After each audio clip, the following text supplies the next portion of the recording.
Hello and welcome back to Continental Club, where we discuss the hottest topics in European football. We are back in the East Dulwich Tavern in the Red Room, where we like to keep things a little bit more romantic, a little bit more mysterious. But there's no mystery about the lineup today. We've got Henry Hill and McCurbs. Henry, you've got your Alderney shirt on, very smart. Yeah, represent. No, it's good, it's good.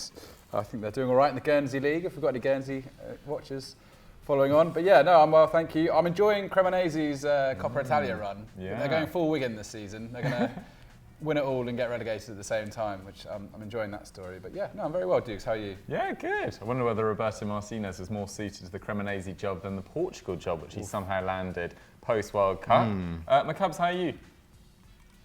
Yeah, I'm all right, Dukes. I got the memo and I wore red as well. Yeah, so red between two blues. Yeah, it's nice and the rose between two thorns. Exactly.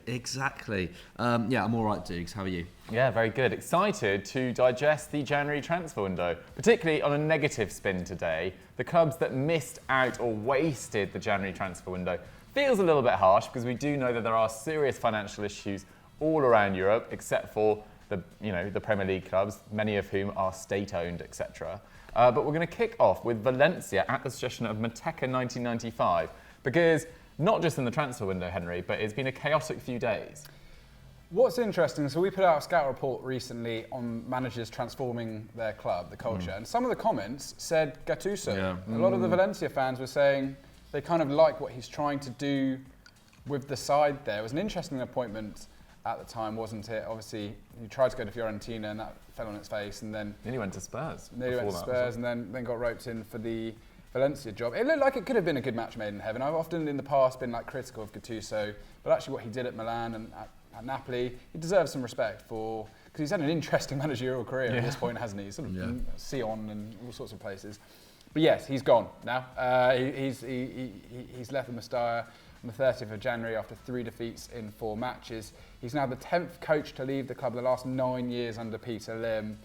And I was reading about this guy, Salvador Gonzalez, known as Voro. He's their kind of comfort blanket, isn't he? Their go-to caretaker. Go-to caretaker. He's now into his 6th caretaker stint in the Lim era. I mean, is there a common denominator here? That seems harsh. I don't know too much about him. But yeah, it's been a really tricky campaign for them. They've only won one of their last 10 La Liga games. They lost 3-1 to Athletic Club in the Copa del Rey last week. I mean, they did sell their 2 best players in the summer. I don't really know what they were expecting to happen this term. Carlos Soler and Gonzalo Guedes, and I'm not just talking about their best players, 2 guys that have been there for a long time and sort of understood the identity of the club. And Justin Kluivert, he's not been really good enough, has he? He's had a tricky few years. I like the Cavani signing, but still he hadn't played much football going into it there. He's quite an old guy. I think to put a lot of responsibility on the goal scoring on his head isn't fair necessarily either. So it's not working out. Gattuso's record, almost lost half of the 22 games that he was there though, which isn't good enough. And they're now only 1 point above the relegation zone. So they really had to maybe try and do something this window. It's difficult because obviously they did have financial difficulties in the summer. That's the reason they were forced to sell a lot of their main stars. And I think we were just saying off screen that they don't normally do much business in the January window. Anyway, it's not really what they're about. But I mean, I think a damning stat that I saw is they were going for Sergi Canos at Brentford, who's not played loads of football this year. Olympiacos now. Yeah, he's been snapped up by Olympiacos. So they're losing out players to Olympiacos, who, slight caveat, have such a fun team this year. They've got James Rodriguez, Marcelo, Kasami, Valbuena's still there. They've now got Canos, Jan and Vila. There's some real throwbacks. That is like a lot of over 30s. Yeah, there's a lot of throwbacks in their sides. I need to see how they're actually doing. But yeah, I mean, it's difficult. And Gattuso's been lumped with a lot of young players this season. I'm not saying that's a bad thing, but it's the youngest average squad in La Liga. It's only 24. And yeah, only one of his 11 most used players is over 27, and that's Cavani. Jose Guy, who I can't believe is going to be there for much longer. He's their most creative guy at 0.2 expected assists, which is another reason why I think that Canos deal for him might have been decent. I mean, he's an all right player. If they could have just got someone like that on a loan through the door to try and give them a bit of impetus going forward, they haven't got that. It's tricky, and they're going to have to wait for the summer now to get some creativity in, by which point it may be too late. I still think they've got enough to survive the drop, certainly if you look at the bottom teams there at the moment, Cadiz, Elche, etc. I think Getafe are down there as well. I still think they've got more than those guys.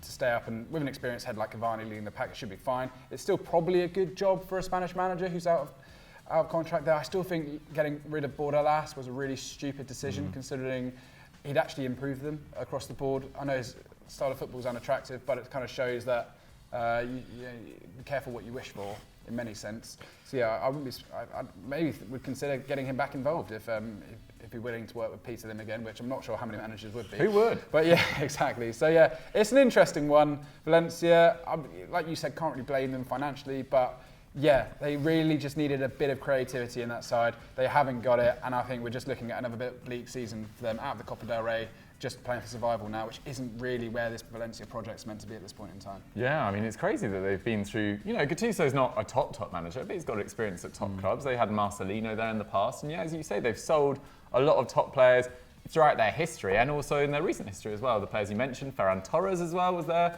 came through the academy there a few years ago, and it just feels like you can't really see where that project's going. They still haven't finished the development of the Mestalla, which started, I think, in the mid-noughties. So, yeah, worrying times. Let's move on to Inter Milan, at the suggestion of he_football, because the Cubs, they lost one of their key players in January, Milan Skriniar. Yeah, well, I mean, they won't lose him for sure until the summer. But yes. But losing him on a free, going to PSG in the summer, so on that pre-contract.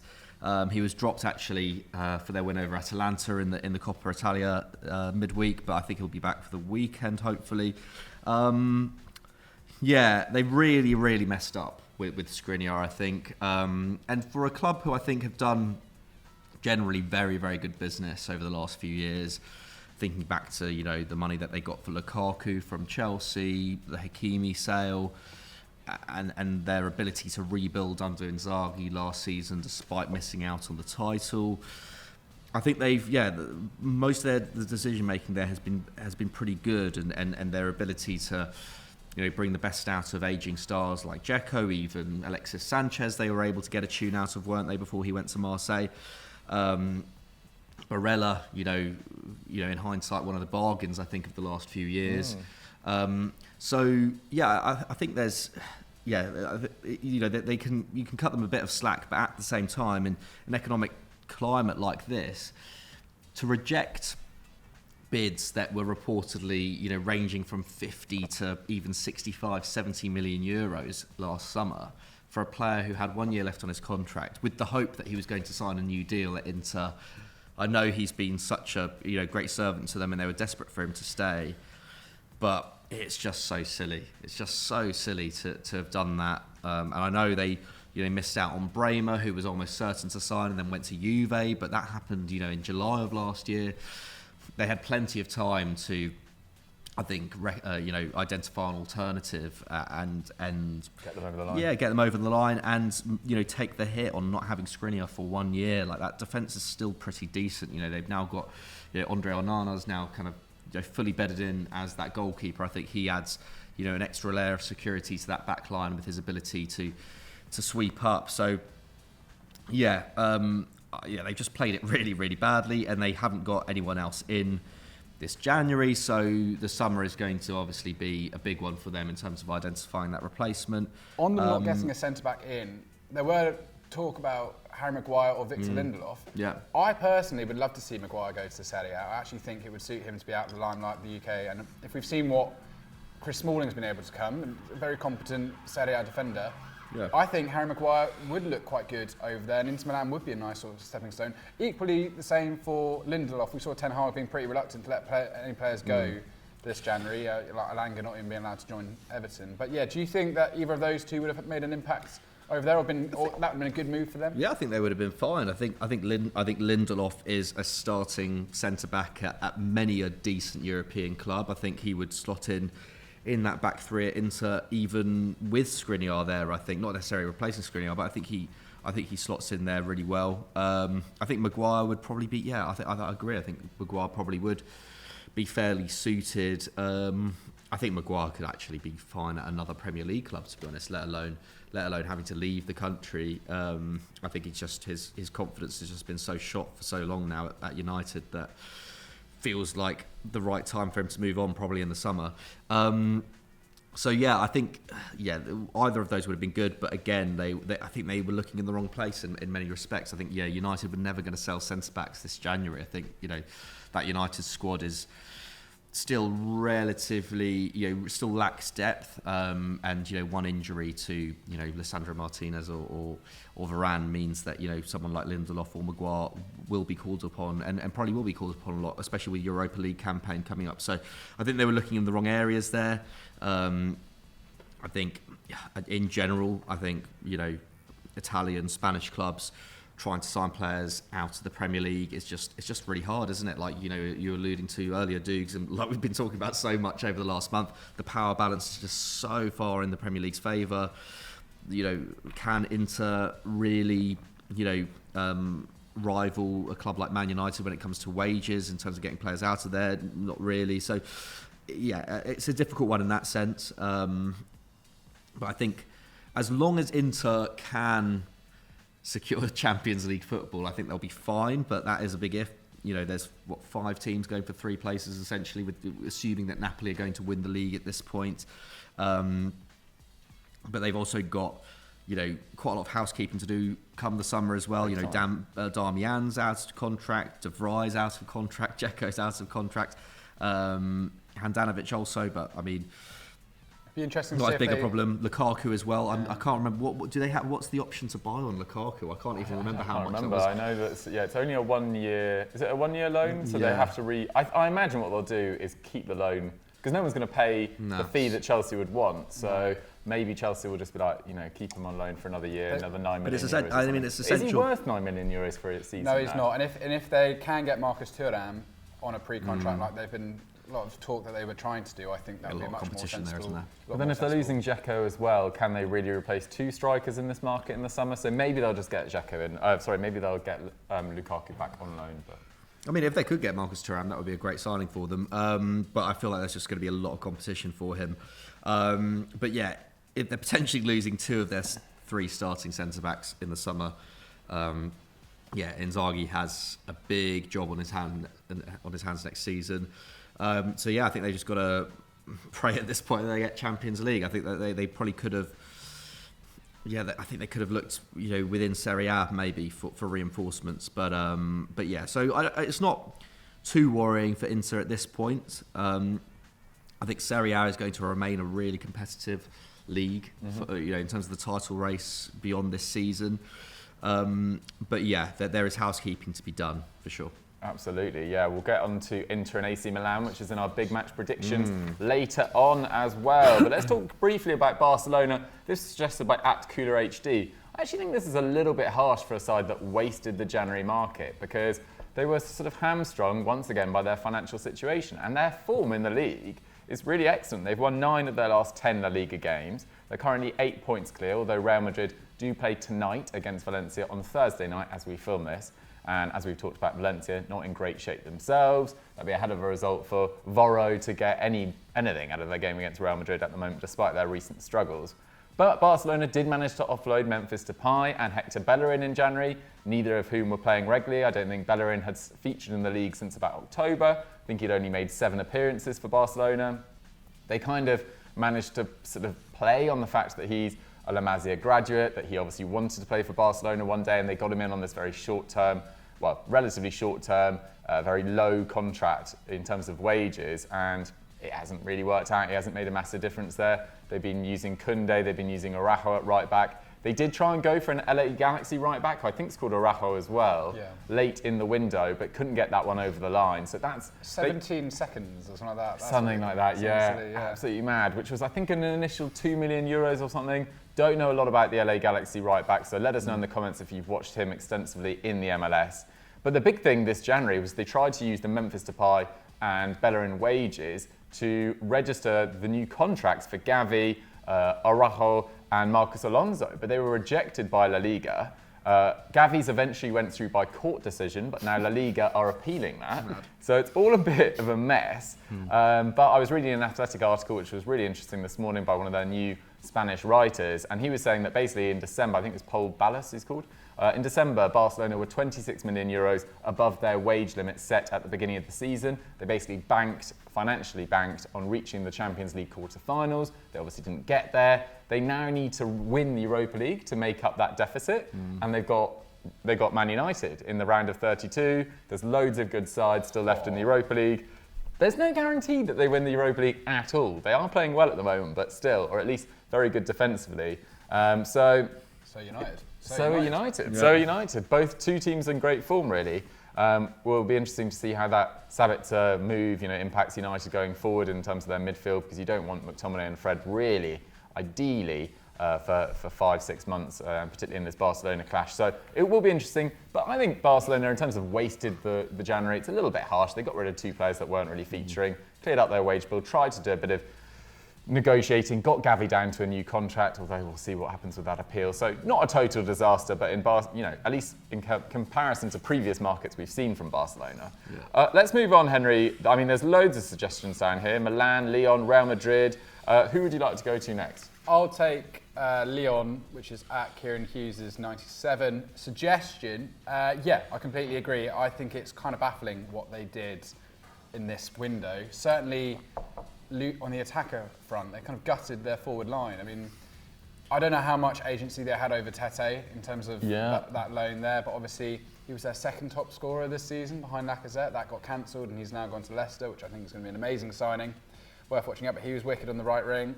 They also, Toko Ekambi went out on loan as well. Did he? Yeah, which I've completely missed that. Can't believe they've done that. Ren Adelaide, he's left as well. Yeah. Moussa Dembele nearly left. Moussa Dembele almost left, and Romain Favre left. Romain Favre, another attacker, left as well. And it's you kind of look at their forward line and think, who have they got now? I mean, they signed a guy, Sarr, out of Heerenveen for 11 million euros. He's having a great season there. That's no guarantee that's going to work. And they also got a right winger from Botafogo called Jeffinho. For 10 million euros. But and Lovren as well. I should not forget Lovren in the back line. But yeah, Jeffinho, that's also no guarantees of success. According to Kieran, they wasted loads of time going for João Gomes when it was inevitable that he was going to Wolves. It kind of says the state of Lyon that I think Wolves bid less than Lyon for the player, and he still chose to go to the English side there. He had a pretty good window, let's face it. I know they've also sold Malo Gusto, who's like a star of the future. Luckily, they've got to keep him on. But yeah, their attack has just been weakened. And obviously, Paqueta went in the summer, who was so influential to that forward line. And I was looking yesterday, this is obviously going out Friday, so I looked at the team that they lined up on Wednesday, and they had Lacazette playing up front with Dembele, who hasn't played loads of football, with Ryan Cherki playing behind. So they've had to adjust their kind of style in order to accommodate the losses in that side, which isn't great at this point in time because they're not doing that well. Good news for Ryan Cherki, finally. Yeah, good news for him to finally get some football, but I don't think playing in the hole behind two forwards is really his best position at all. They've only won 2 of their last 8 league games and sit 10th. Laurent Blanc experiment is taking a bit, he's warming up slowly, let's put it that way. So yeah, it's not looking good for them at all. So yeah, I'm not really kind of sure what Lyon were aiming to achieve this season. It looks like they're not going to get European football again, because if we look at the other guys in the league, PSG obviously untouchable, Lens, although they lost recently, I still think they're looking pretty for European football. Rennes made some good signings this year. I know they sold Sulemana, etc., but they've still got so many good forward options in that side there. And Desiree Doué, the sort of young guy, I think that's one to look out for going down the stretch. We saw Marseille make some really great signings. Unahi popping up with an amazing goal on his debut for the club, and Vitinha as well. Malinovsky too. Malinovsky as well, exactly, yeah. Vitinha out of Braga, a lot of noise about him. So they're going for it. And so while a lot of their rivals, Nice as well, signing Moffi, etc., while a lot of their rivals are pressing on, I feel Lyon have taken another backward step this January. And it's quite sad to see, actually, because I think French football needs a strong Lyon side. I think they obviously in the early noughties, they were the dominant team. What was it, 9 in a row? Yeah. 8 in a row? A really good team. Juninho. They're a proper club, Lyon. Excellent women's setup, etc. too. So it's a shame to see them going this way. I know they've got like a new investor there trying to get things up and running. But yeah, I do feel like this was a wasted January window. And when Lovren's the most competent signing that they've made, it's not great. So, but yeah, let's see. Wow, there we have it. That was beautiful, Henry. A lovely evisceration of Lyon. I really enjoyed that. Right, McCubs, Milan or Real Madrid? Should we go with Milan at Rayleigh, 693? I think out of the two Milan clubs, AC actually probably wasted it a little bit more. They're in a slightly more precarious position, I think. Are they fourth or fifth at the time of recording? Fifth, I think. Fifth. They've conceded more goals than anyone else in Europe's top 5 leagues this calendar year, which is pretty worrying. 9 goals in their last 2 games against Lazio and Sassuolo, obviously absolutely obliterated by Sassuolo on the weekend. A little bit unfortunate they had 2 very marginal offsides, didn't they, Milan? So, yeah, maybe slightly unfortunate. But at the same time, they've got a ton of injuries. They've still not sorted that right-hand side. Ziyech, and obviously they were long admirers of Ziyech, but he ended up he should have gone to PSG, but Chelsea too.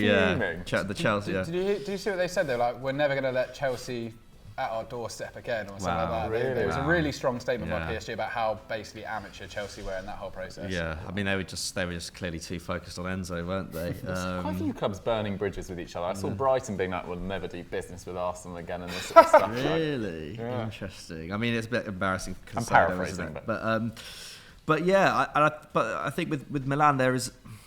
Yeah, their form at the moment is poor, and we don't want to equate their transfer window with their form, but they've always had a pretty thin squad. Mm-hmm. Unlike Inter, they don't have that much cover in positions. Mike Maignan has obviously been a huge loss for them. He's coming back very soon, but yeah, that back line has suffered with Tomori out. That midfield as well with Benacer out has been a lot weaker as well. So, yeah, to have not got in any kind of short-term fixes there, I think is a little bit worrying, especially given that getting Champions League football is going to be essential to their summer business, and I think it's going to be a big summer for them if Redbird Capital do want to make a kind of statement in the market. So yeah, I would be slightly worried if I was Pioli at the moment. He is a bit of a miracle worker, so I still back Milan to just about make the Champions League, but it's really, really tough because Atalanta are back, aren't they? Lazio have had a really good season. Roma are improving again. I think Roma potentially are going to be really, really impressive in the second half of the season. Yeah. I think Milan should have done a lot more in January. I like it. Yeah, I was watching Roma versus Napoli at the weekend, or at least the second half there, and actually Roma gave Napoli a really, really good game. They're causing them loads of trouble. El Shaarawy's had a good last few weeks as well. He's contributing. I did see Tammy Abraham go off with a hamstring injury, which is a big blow. Not quite sure on the severity of that. Should have checked that. Apologies. Maybe let us know in the comments. We'll find out afterwards anyway. So yeah, I think Roma, I agree with you, could cause massive issues. Also, how good has Dybala been? He's a joke. Quickly, let's talk about Real Madrid. Sweeper keeper, MN. Basically, they've got loads of injuries at the back. They're already quite thin at fullback. We've been talking about their need for a right back for a number of years now, well, at least 18 months. But Alaba's out, Vasquez is out, Folamondi's all out, which stretches that fullback depth even more. The club generally don't like operating in the winter market. Papa Perez doesn't like it, doesn't rate it, which you can kind of understand, to be fair, because I think you either overpay or you bring in players that are out of form and probably haven't played enough at their other clubs. And for a club like Real Madrid, that's not really ideal. I was reading that Ancelotti kind of rates a few of the academy graduates coming through as well. Their summer priority will, in all likelihood, be Jude Bellingham. So if they're keeping their powder dry to go for an assault for Jude Bellingham in the summer, may be worth it in the long term. But they do need to sort out their form in La Liga in particular. I don't think anyone feels that confident about them retaining their title at the moment. So one to keep an eye on. But guys, who do you think wasted the January market most of all? I think Henry made a very good case for Lyon, rather. Inter probably got to be up there as well, having lost Skriniar. But let us know in the comments down below, and let's move on to our big match predictions. Okay, for the first time in a while, all three of us are in attendance, and I think I've got all the scores right, as in the fixtures right. They are all taking place this weekend, but last week, after numerous debacles on that front, was 12 points on the table. Marseille versus Monaco. I went 2-2. McCubs and Henry both backed Marseille. It was 1-1. Hugely entertaining game that between Monaco as well. 1 point to me there. Bayern versus Eintracht Frankfurt. Me and McCubs. Oh no, I backed Bayern. McCubs actually backed Eintracht Frankfurt. Nearly came off. They actually played really well. Henry went 1-1. It finished 1-1, so 3 points to Henry. His first Perfect score maybe of 2023, I believe. In a while, yeah. Okay, yeah. Napoli versus Roma. Both Henry and McCubs went 1-1. I went 2-1 to Napoli. It finished 2-1 to Napoli. Thank you very much, Gio Simeone. Popping up at the late, well, it was reasonably late. It was about 80 minutes, wasn't it? He's had amazing impact off the bench this year. I absolutely love him. So that's 3 points to me. Real Madrid versus Real Sociedad. Henry back Sociedad. We both went 1-1. It finished 0-0. So 1 point to McCubs and myself. So close to a perfect score there, McCubs, on numerous ones of those, but not quite good enough. No, yeah. I think that's me out. I think I'm out now. Are you conceding defeat? I think I conceded defeat. Yeah. Wow. In early February. It's just going to be pure vibes from me now. I'm just going to. As if you haven't been crazy enough with your predictions. I love it. Well, as he says, McCubs is slightly cut adrift. He's on 20 points, actually only 8 behind Henry, who's on 28. I'm on 38 after 5 points out of 12 last week. It was a good week, but I haven't been on good form for a while. Anyway, let's talk about Wolfsburg versus Bayern Munich. Sunday, 4:30 p.m. First versus 7th. There's 8 points between them. Henry, Wolfsburg were on a great run until this week, but their league form under Niko Kovac, Yeah, brilliant. generally pretty good. Yeah, in that scout reports about managers changing their culture, I wrote about Kovac, and go check that out if you haven't You're a big already. fan, aren't you? I do like him. He seems like a cool guy, doesn't he? He's all the coaches in the Bundesliga are so well dressed this year. When I was editing Except for that, Nagelsmann. yeah, except for Nagelsmann, yeah. But like, there was Kovac and Alonso next to each other. They just Two good-looking guys cool as well. dudes. Yeah, no, it was good. Like us three. But yeah, it was. They've been turning it on. And it's interesting, really. Like initially, they had a tough start under Kovac.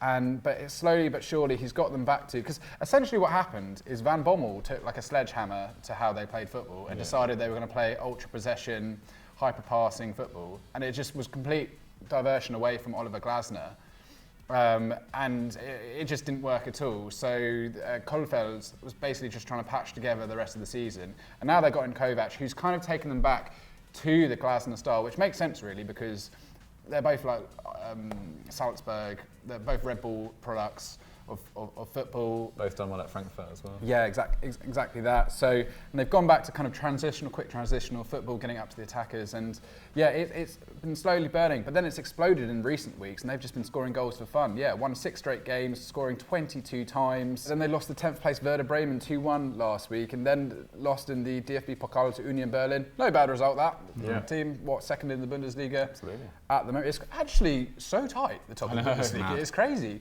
We've been rude about Borussia Dortmund. They're only something like 4 points off the top. Best title race in Europe, probably.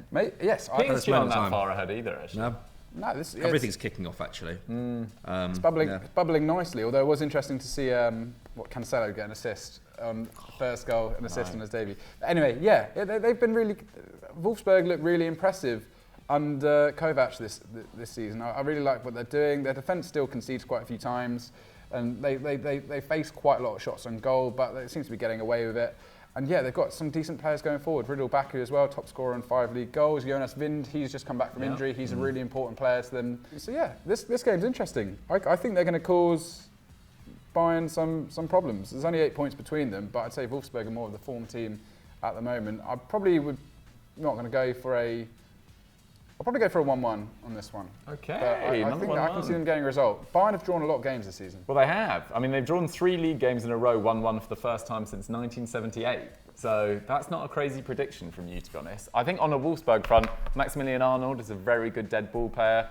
Bayern have struggled, over corners and free kicks in recent years as well. But McCubs, they did get a good result in the DFB Pokal in midweek, which was much needed. 4-0 over Mainz.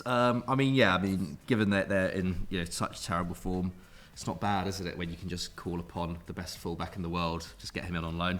I think Cancelo's a Reece huge... James fuming. He doesn't play, does he? Can't be asked. I'm joking. I hope he's, if he's doing well in his recovery. I think Cancelo's a bit of a game-changing signing for them, to be honest. It's come in at a perfect time. That right-hand side has never been a huge one of strength in terms of their fullbacks, unless Kimmich is playing there, in which case the midfield is weaker. So, I think Cancelo's a great signing for them. And, I feel like, I can see them going on a pretty positive run. They've got that clash against PSG coming up in the Champions League. So... yeah, it's high time that Nagelsmann turns things around in terms of their form. But like they were genuinely very bad in January. Like it wasn't like they weren't drawing games like by luck. They were genuinely looking really bad. They probably should have lost against Köln. It was only through that Kimmich strike that they got into that game in the last minute. So I think this will be a tight game. Because I think Wolfsburg will still cause them problems defensively, like Henry was saying. But I think Bayern will just about make it out. I'm going to go for a big one. I'm going to go 3-2.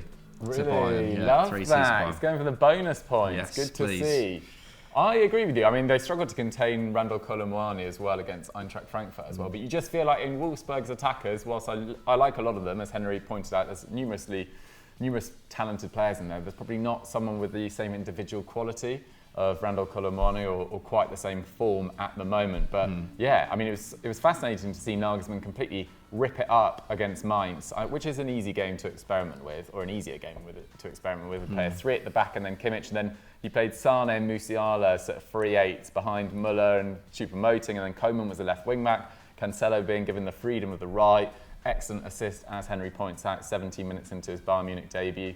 And what a loan move that is. They probably won't exercise the option to buy, or at least not for 70 million euros, because Bayern don't tend to spend that much money on players. I mean, Luka Hernandez is their club record at 75, something like He's that? also quite old. He's 28. I don't 28, know. yeah. Weird to spend that much money on a Maybe, fullback. unless they're going to get. I don't know. Is Pavard out of contract, or is he just? Yeah, is he out of contract? So they're not even going to get a big fee for Pavard when he inevitably moves to Barcelona in a slightly strange move.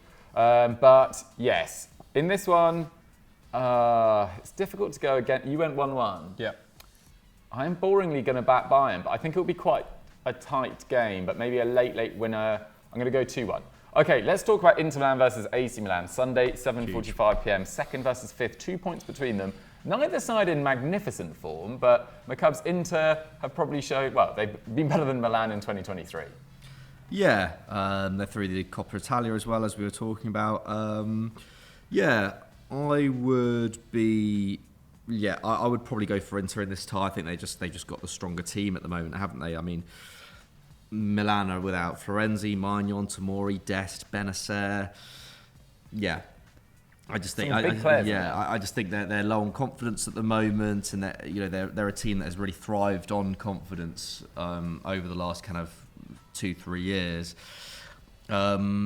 And yeah, Inter have Lautaro Martinez in form. He's got 6 goals in his last 7 games. I just think someone like that will be the difference in this match, and I think it could end up being quite comfortable for them. Actually, really? I just think they've got a lot more. They've got a lot more in the tank. I think they've got more players of quality to call on.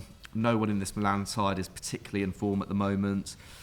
Yeah, I think it might just be 2-0 Inter. Straightforward, Yeah, I love go it. for Henry, that. can you see any way for Milan? No, I agree. I mean, I feel like I've been always getting this one. It's always throws up a bit of a shock result, I find, in this game every now and then. I feel a bit sorry for Pioli.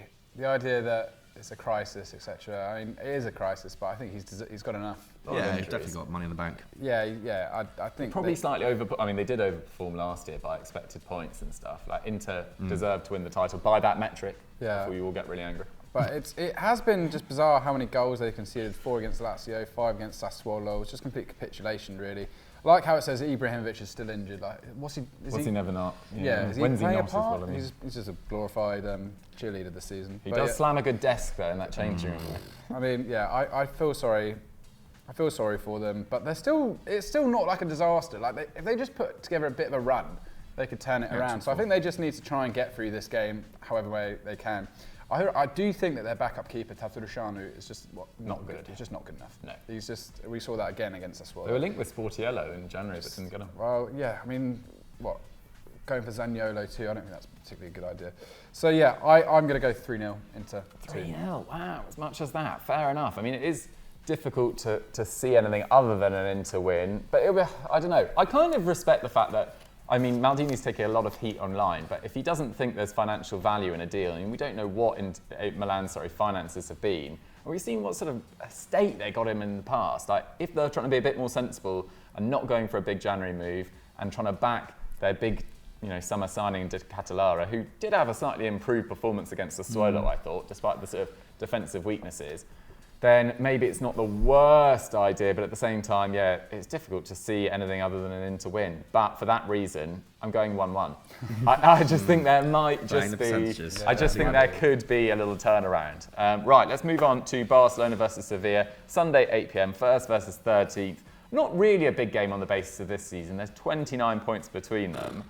But, Macabs, do you see this continuing? The gap, will it be shown this weekend? Oh yeah. Oh, what, between Barcelona and Sevilla? Yeah. Oh, undoubtedly. I mean, Sevilla have, Sevilla probably not going to get relegated now. Hopefully. I mean, they're 13th now, aren't they? They're still only 2-3 points above the drop, 2 points above the drop. But they have been in good form recently, albeit against some really bad teams. Elche, one of the worst teams we've seen in La Liga in years. Still haven't got a win. Beat them 3-0 on the weekend. Let's also remember Elche were a man down as well. Cadiz were a man down and they beat them 2-1. And Getafe were the third team that they've beaten in the last month. All three in the relegation zone. So at least they're beating their rivals in that sense. This is no disrespect to Sevilla. They've been in the relegation zone for a while. They've been around there for a while. Those are their rivals this season. So it's good to see them at least do that. And Naziri as well, good to see him finally get on the score sheet with that brace against Elche. So yeah, I think things are, at least looking a bit more stable for Sevilla. It's a write-off season, and if they can finish around 13th, 14th, I think they'll be, it'll be a relief for them. Who knows? Maybe they'll be able to break into properly into mid-table. La Liga is not the strongest league in that kind of area of the table, but I mean Barcelona are still in great form. I just can't see this being anything other than a thrashing, really. I think Sevilla, when faced against tough opposition, are still very, very weak. And Barca are just winning games for fun at the moment, aren't they? Even if they're not doing it, even if they're not blowing teams away necessarily, scoreline wise. But I think they will. I think they will with Sevilla. I can see this being like 5-1. I think I'm going to say 5-1. Love it. Yes, he really is. Throwing caution to the wind. Henry, are you going for a similar sort of scoreline? Yeah, I won't dwell on it too much. I like the fact they got Ocampos back from Ajax. What the hell happened there? Yeah, odd move that all round, but he's clearly all right at Sevilla. Get someone in familiar through the door. I actually think Brian Hill is a good player. I think he's an exciting winger, and hopefully he showed a bit of form with Spurs in the final 2 months. Yeah, the little minutes he's given, piecemeal. But yeah, I hope that he can do something there. But I'm with you. I think Lewandowski scored the other day. He's back after his. The fact that Barcelona fans were contesting that red card is still one of the funniest things this season. It's a horrible, horrible red card. But 4-0. 4-0, okay, yeah. I mean, difficult to go with anything other than a heavy Barcelona win. You went 5-1. I'll go 3-1, but no, I'll just go 3-0. Straight up 3-0. Guys, get your score predictions in the comments down below for those games and let us know who wasted the window most of all. I hope you guys enjoyed Continental Club for this week. Macabs, if they have enjoyed this, what do you recommend they go and watch now? Go and watch Stat Wars. Stat Wars is hotting up. The title race is really on this year. I think there's about 3 or 4 of us going for the title. Can't remember who was last weekend. Was it Sam versus Joe or something? It was Pat versus Zach. Pat versus Zach. That's it. Yeah. So go check that out. It's pretty entertaining. Oh yeah, I wonder who. Also go and check out Sam versus Henry if you haven't already, because that's an all-time. That was great. All-time classic. Stat Wars for sure. Nice. Yeah. Stay tuned for tomorrow's episode. It was myself versus Chris. I was actually a bit ill, so the energy's a bit low, but the quizzing was actually quite a high standard, actually. Henry, anything from you? I don't think so. I don't want to talk about Stat Wars. So yeah, move on. Wants to eradicate it. Guys, have a great weekend and we'll catch you next week. Goodbye.